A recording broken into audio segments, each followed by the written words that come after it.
Tu sors le matin. Tu rencontres une femme que tu ne connais pas. Ni son père, ni sa mère, ni ses habitudes. Et tu couches avec elle. Tu es fort, hein? Tu n'as pas peur.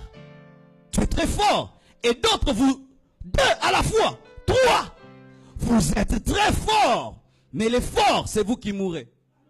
Mais l'homme qui a peur, l'homme qui tremble, il dit, mais comment une femme peut avoir un tel courage? Non, mais si j'attrapais le sida, et si Jésus revenait pendant que je couche avec elle, et quelle malédiction j'aurais sur ma vie, et l'onction qui va me quitter, et les anges qui vont partir, je serai culpabilisé, je ne le ferai pas. Il est faible, mais celui qui est fort. Vous tous qui êtes des forts, vous êtes des faibles, et vous qui êtes faibles, vous êtes forts.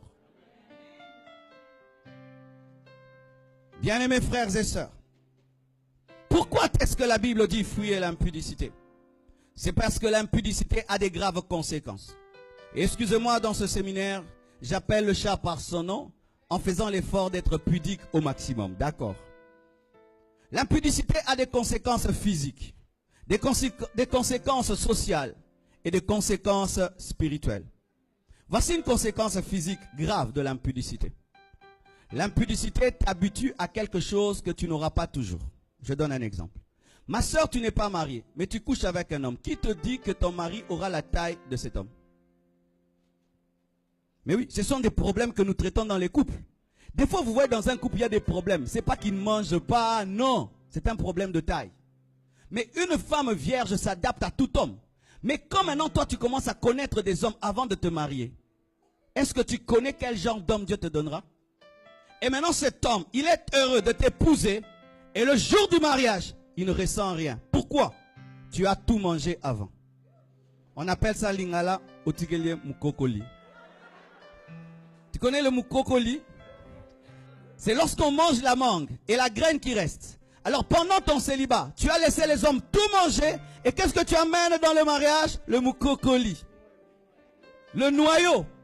Tu amènes ça à ton mari. Et il trouve une femme qui a connu toutes sortes de formes d'hommes. Parce que je dois le dire. Parce que des fois, vous chassez des démons. Il n'y a pas de démons. C'est le corps qui est déjà détruit. Et là, il faut que Dieu restaure ton corps. Et il faudrait que l'homme qui va t'épouser soit patient. Parce que le corps de la femme, ça prend aussi le temps pour revenir à la normale. Ce sont des muscles. Je dois vous dire ça sincèrement. Et mon frère, toi qui goûtes aux femmes avant de te marier, qui te dit que ta femme aura la même capacité que toutes ces filles-là? Ce sera maintenant, tu couches avec ta femme et tu penses à d'autres femmes. Pourquoi? Ta femme ne te fait pas arriver à ce niveau-là. Et c'est une réalité.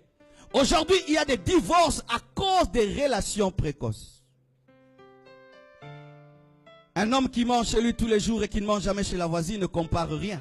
Mais un homme qui mange partout peut comparer le pondou, le riz de gauche et droite.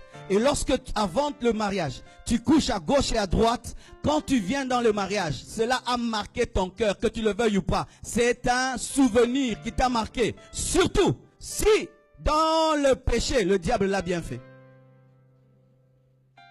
Si tu étais déçu quand tu l'as fait, celui qui viendra peut aider. Mais si dans le monde, ceux qui l'ont fait l'ont bien fait, et ton mari ou ta femme n'arrive pas à bien le faire, ou le fera, mais après 2 ans, quelle guerre tu auras dans tes pensées? C'était comment? Bien, par la foi. Mais oui, il y a des biens par la foi dans les mariages. Tu es en train de détruire ton corps. Et qui est en train de détruire ton corps? Un garçon qui ne couche pas qu'avec toi, avec Gisèle, avec tel, mais tu es en train de lui donner ta vie. Mais lui, il sort avec tout le monde. Un homme qui t'aime, te respecte. Et respecter, c'est patienter. Et tous ces hommes qui disent, si tu m'aimes, couche avec moi. Dis-lui, si tu m'aimes, attends encore.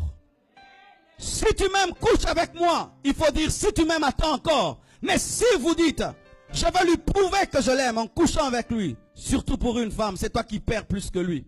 Parce que toi, la trace reste que tu n'es plus vierge. Mais lui, il peut mentir.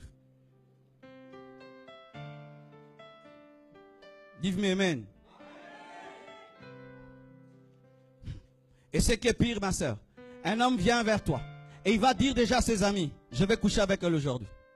Alors toi tu es là, tu penses qu'on t'aime. Alors qu'il a dit, on parie, aujourd'hui je l'aurai. Et quand il t'a, c'est le trophée. Donne-toi du poids. Tu es le temple du Saint-Esprit. Je dis, tu es le temple du Saint-Esprit. Tu n'es pas une prostituée. Tu dois patienter. Seul l'homme qui t'épouse te connaîtra et tu attendras seulement le jour du mariage pour connaître ta femme. Tout ce que vous faites avant détruit vos corps et vous marque et vous empêche d'être marqué.